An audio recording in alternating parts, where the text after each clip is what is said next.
आज हम बात करने वाले हैं रामचरितमानस और रामायण से जुड़ी कुछ बातों के बारे में। रामचरितमानस में एक दोहा है कि ढोल गंवार शूद्र पशुनारी सकल ताड़न के अधिकारी, और दूसरा दोहा ये है कि पूजहि विप्र सकल गुणहीना शूद्र न पूजहु वेद प्रवीणा। इसका मतलब क्या है? यहाँ पर पहला दोहा में शूद्र और नारी ये दोनों शब्दों के साथ हेरफेर हुआ है, और दूसरा दोहा में जो शूद्र है इसके साथ हेरफेर हुआ है। पहले दोहे का अर्थ समझते हैं। पहले दोहे में जो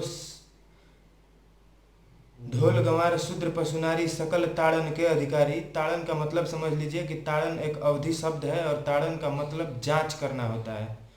ठीक, ताड़न का मतलब लोग ऐसे बताते चलते हैं कि पीटना मारना होता है, लेकिन ऐसा कुछ होता नहीं है। ताड़न का मतलब जांच करना होता है। तो इसीलिए शूद्र को शुद्ध, और दूसरी बात, अब आप आइए, शूद्र जहाँ शूद्र है वहाँ क्षुद्र था जिसको कि शूद्र बना दिया गया, और जहाँ नारी है वहाँ नारी था जिसको कि नारी बना दिया गया। क्षुद्र उस व्यक्ति को कहते हैं जिसकी की मानसिकता नीच होती है, जो नीच सोचता है, जो हमेशा आपको क्षति पहुंचाने के बारे में सोचता रहता है। आप अपने आसपास में वैसे व्यक्तियों को देख सकते हैं। ये वही लोग हैं जो इसमें मिस्टेक्स किए ताकि हिंदू समाज में गलत विचार फैले, और ये नारी के जगह पे नाड़ी था जो कि नारी कर दिया गया। नारी जांचने के योग्य नहीं होती है, नाड़ी जांचने के योग्य होती है। नाड़ी अगर आप बिना जांचे किसी के मर्ज का पता नहीं लगाया जा सकता है, इसीलिए नाड़ी को जांचने के श्रेणी में रखा गया है। और क्षुद्र को भी हमेशा जांचते रहना चाहिए। क्षुद्र इंग्लिश वर्ड होता है पेटी। आप गूगल पे भी इसको सर्च कर सकते हैं। तो जो क्षुद्र व्यक्ति होते हैं उनको हमेशा अपने जांच में रखना चाहिए। उसी तरह से ढोल गंवार को और पशु को भी जांच में रखना चाहिए ताकि वो कोई हानि न पहुंचा सके।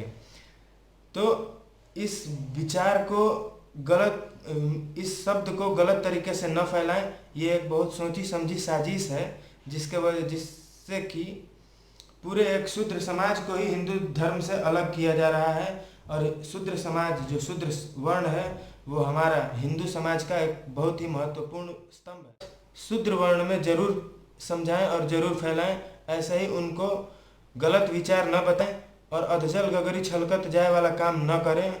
अगर आपके पास सही ज्ञान नहीं है तो गलत ज्ञान न फैलाएं। उसी तरह से दूसरे दोहे में भी जो बात कही गई है कि पूजहि विप्र सकल गुणहीना शूद्र न पूजहु वेद प्रवीणा, वहाँ पे शूद्र के जगह पे क्षुद्र है।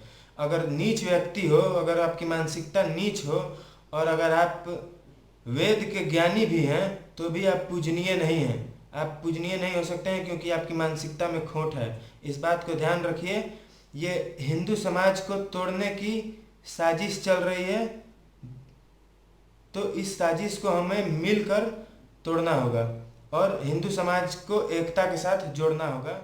ज़्यादा हो सके इस विचार को फैलाएं और शूद्र समाज को टूटने न दें।